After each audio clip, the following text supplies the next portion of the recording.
उत्तराखंड में पिछले कई दिनों से हो रही भारी बारिश की वजह से प्रदेश की तमाम नदियां और नाले उफान पर हैं, तो वहीं पहाड़ों पर भूस्खलन और मलबा आने से लोग परेशान हैं। प्रशासन लगातार लोगों को सावधानी बरतने की सलाह दे रहा है।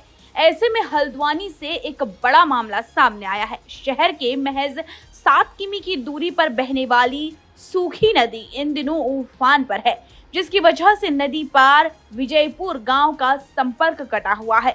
ऐसे में लोग अपनी जान को जोखिम में डालकर नदी पार कर रहे हैं, जो कि बेहद खतरनाक हो सकता है।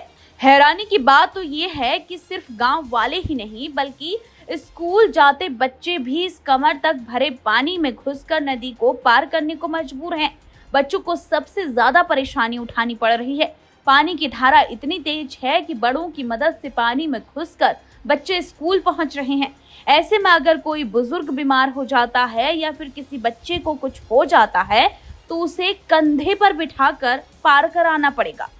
वहीं ग्रामीणों का कहना है कि पहाड़ों पर बारिश होने की वजह से नदी में बेहद ज्यादा पानी आ जाता है, जिसके चलते तो ग्रामीणों को कई घंटे नदी के किनारे खड़े रहना पड़ता है कि ताकि पानी का बहाव थोड़ा कम हो, लेकिन कई बार उन्हें वापस लौटना पड़ता है। ग्रामीणों का कहना है कि ब्रिटिश कालीन बीजापुर गांव में करीब 200 परिवार रहते हैं। ग्रामीणों द्वारा नदी पर पुल बनाने की मांग को लेकर कई बार आंदोलन किया जा चुका है, लेकिन सरकार और प्रशासन है कि इस ओर ध्यान नहीं देता, जिसका नतीजा ये है कि बरसात के समय ग्रामीणों को 3 महीने तक फजीहत उठानी पड़ती है। यहाँ तक कि नदी को पार करने के दौरान कई बार हादसे भी हो चुके हैं, लेकिन मजबूरन ग्रामीणों को जान जोखिम में डालकर इस नदी को पार करना ही पड़ता है।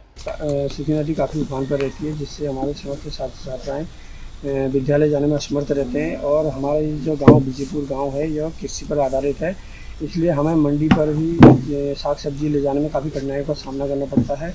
और जो भी हमारे बुजुर्ग यहाँ पर बीमार होते हैं वो हॉस्पिटल नहीं जा पाते हैं। इमरजेंसी में हमें उन्हें अपनी पीठ पर ले जाकर नदी पार कराना पड़ता है। यहाँ पर विजयपुर में कम से कम 95 परिवार हैं जो इस कठिनाइयों का सामना करना पड़ रहा है। इसलिए हमारी सरकार से यही मांग है। कई बार हमने शासन और हमारे माननीय विधायक जी को कई बार इसके लिए प्रार्थना पत्र दिए हैं। मैंने स्वयं माननीय मुख्यमंत्री जी को नैनीताल में इसके लिए प्रार्थना पत्र दिया, इससे अवगत कराया, लेकिन हमारी कोई सुध नहीं ले रहा है।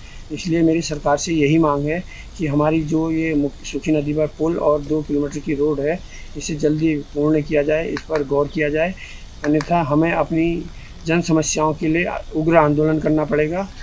इसलिए मेरी सरकार से बार बार यही प्रार्थना है कि हमारी इस प्रार्थना पत्र पर तुरंत गौर किया जाए और हमें यहाँ पर सूखी नदी पर पुल और 2 किलोमीटर की रोड हमारी पूरी की जाए।